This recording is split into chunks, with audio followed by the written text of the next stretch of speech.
I wanted to make Look because I wanted to have a song on the album that was a little bit more upbeat than the other ones. The other ones are a lot more like, you know, my girlfriend left me, my life sucks.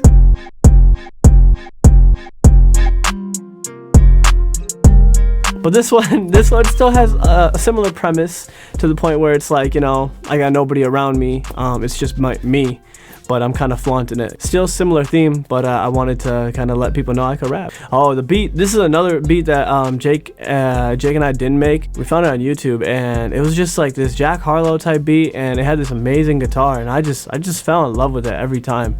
And it was something I just like couldn't get away from. So I was like, man, I need this. This is the one. We made like 5 other beats, but I just kept coming back to this one.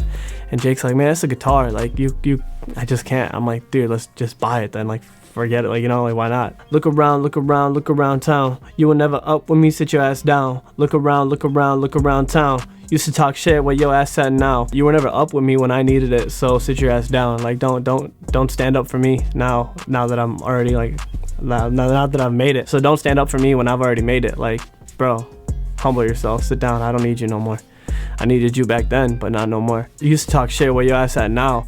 A lot of people that used to talk so much shit about me, they end up being the people that, you know, months or years down the line are the ones that are sending me clients, that are sending me like, hey man, like I love this song, I love this and this. And I'm like, I have no hate against them. I hold no grudges against anybody, but that doesn't mean I don't forget anything, you know? So like, I understand people change, but understand, you know, those words that they would have said back then, they still leave a everlasting impact. You've been lacking loyalty, that's your specialty. Underestimating me, damn, what a tragedy. People kept on doubting me, now they want a part of me. Pardon me, I don't give out pardons off for free. This is me just spitting my facts, you know. You've been lacking loyalty, that's your specialty. You know, a lot of people don't have that L word in their dictionary. Loyalty is hard to come by. So that's your specialty, not having it. People kept on doubting me, now they want a part of me. Pardon me, I don't give up pardons off for free. You know, that whole sequence right there, it's like back to the chorus where it's like, you know, people didn't want me back then, now they want me. You know, like I don't give up pardons off for free. You gotta show me that you deserve having me in your life again.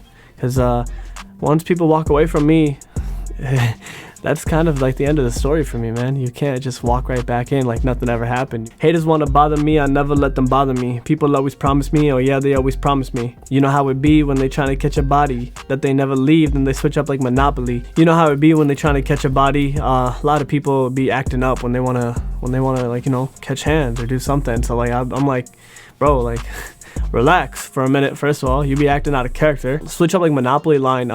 It comes from me and my cousins back in the day playing Monopoly. You know, me and my cousin would gang up on my sister and my little cousin. We would take Boardwalk and all the other like rich like areas and whatnot. Eventually my cousin would be running low on money, and then he would start taxing me, and then it's like this whole game of like, yo bro, like we were on the same team, now you're switching up like Monopoly. Like why you switching up to me? It's fake money, like bro.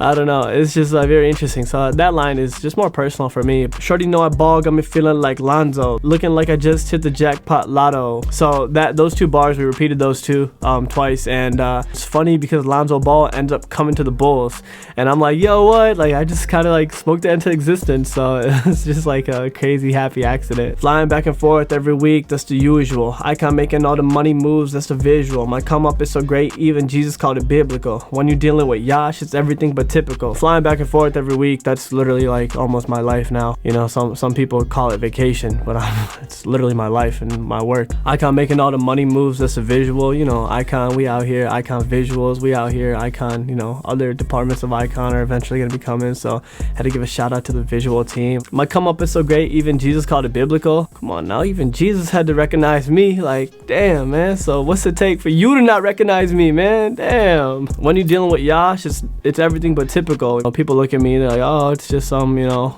guy who makes music in his mom's basement and he has a camera in his hand. But then when they actually come see, yeah, no, we have literally like thousands of lights. We actually have a whole running studio. I have a whole network of producers out in LA and Rockford and everything. And optimism through my veins, that's the way I live. Got my blood checked, shit was B positive. Always used to take, now I'm learning how to give. Times are by 4, but I still can't forgive. Optimism through my veins, man. That's kind of like a shout out to Gary Vee, because he's always like, you know, always talking about being positive and whatnot. One of the best advice I've ever heard from my favorite rapper, Russ, and he said, what if it could turn out better than you imagined? Why couldn't it, you know? So I've always thought about, man, just be optimistic about everything. Always used to take, now I'm learning how to give. Times are by 4, but I still can't forgive. You know, I used to take a lot of time from people. I'd be like, hey, can you come help out on this, help on this, help on this? And then I'd be so focused on trying to get the project done that I guess sometimes I get blindsided and I don't show my appreciation for those people. The bar says it perfectly. I couldn't even say it any better.